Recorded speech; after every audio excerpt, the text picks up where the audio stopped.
implica una observación precisa de los fenómenos naturales. Ese es un tema que a mí me ha interesado muchísimo, y entonces esas observaciones inician muy temprano, o sea, los tenemos documentados desde el segundo milenio antes de Cristo. Yo creo que en este sentido la civilización mesoamericana es muy destacada. Y más bien, los historiadores siempre comparan con Europa.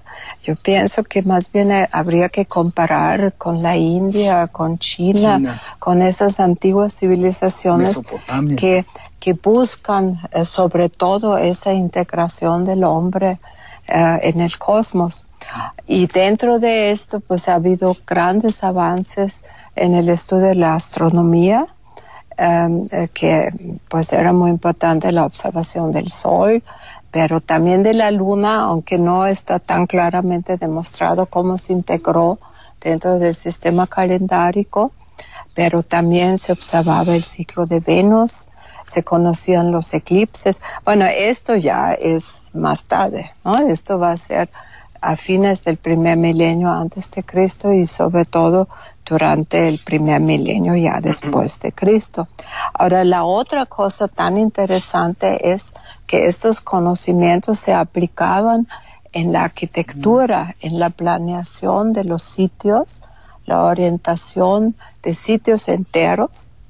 Las ciudades son ciudades cósmicas porque se supone que los querían integrar a su visión del cosmos. Entonces se observaba salidas del sol, lo que se llaman calendarios de horizonte, pero tiene muchos aspectos ese desarrollo de la astronomía y de la orientación de edificios de acuerdo a esos conocimientos que se habían obtenido en la astronomía. Y otros aspectos como yo he insistido mucho en, quizás podemos abordar eso después, en la geografía, el conocimiento de las montañas, de los volcanes, de los fenómenos meteorológicos y de la ubicación en el espacio, en el sentido de una concepción del espacio a nivel de todo Mesoamérica.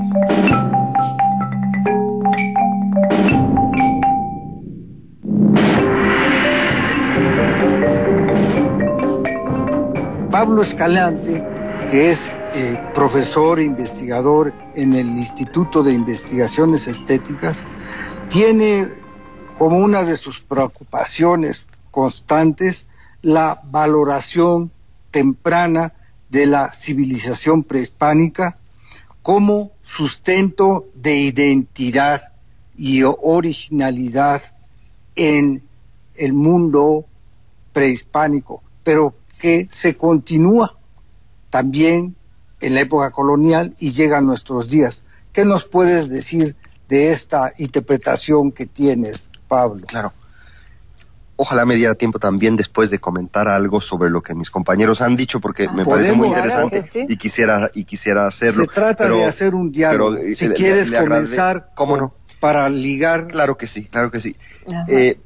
Pienso que ahora que escuchaba a Rodrigo y a Johanna mencionar a América, cuando estamos, sin embargo, empezando por Mesoamérica, me parece que es sumamente importante entre los investigadores, pero también que sea de conocimiento público, que la civilización mesoamericana se da en contacto con otros fenómenos de civilización en América.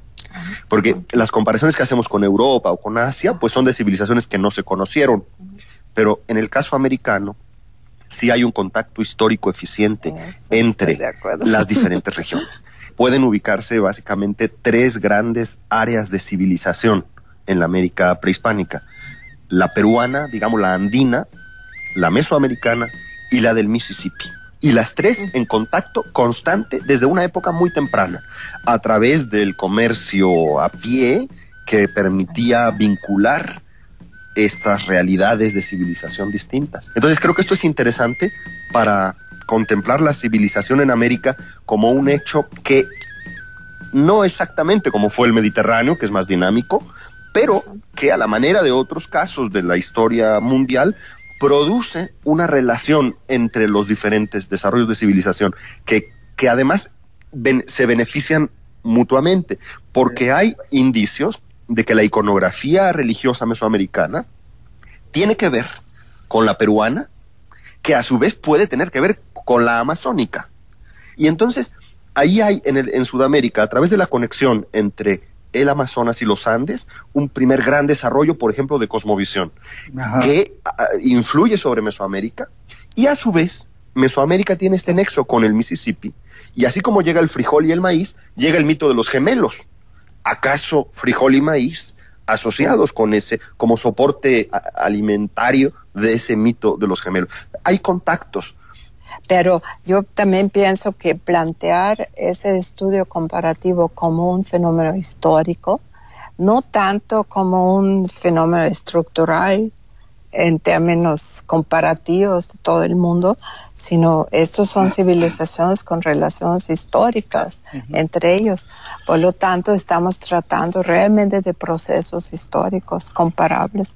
Pensando en el Golfo de México y las Antillas, algunas veces he usado el término de Mediterráneo americano para tratar de entender la intensidad de los intercambios que nos hacen encontrar una estela maya en la Florida, vasos mayas en Cuba, desde luego, piezas rituales taínas de las islas en Veracruz, tabaco de Venezuela, digamos, en el sur del Mississippi, y en esa zona, como es navegable, son muy dinámicos.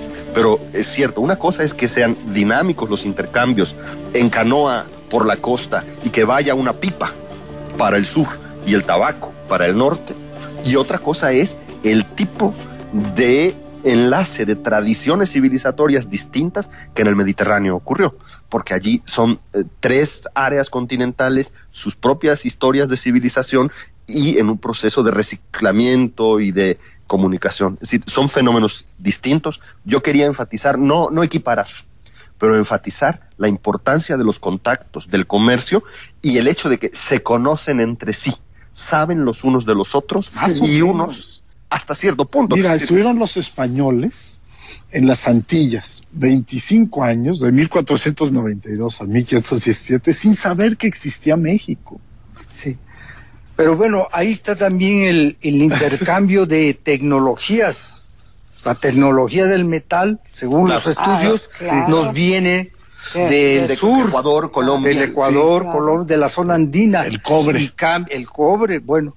Entonces, es un tema interesante que nos advierte de la conveniencia de abrirnos estos espacios comparativos. Pero bueno, continuemos con Pablo, que nos quería hablar también de estos reconocimientos de la cultura prehispánica y su valoración posterior. Yo creo, Rodrigo mencionaba prejuicios del siglo XIX hacia las civilizaciones no occidentales, digamos. Y seguramente que en la ilustración europea se generan visiones peyorativas de lo americano.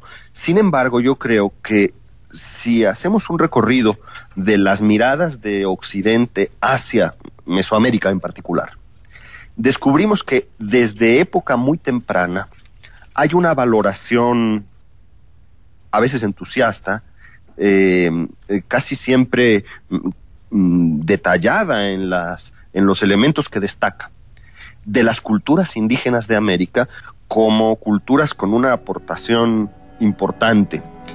Desde los conquistadores escribiendo acerca de los pueblos con los que se confrontaban y los frailes escribiendo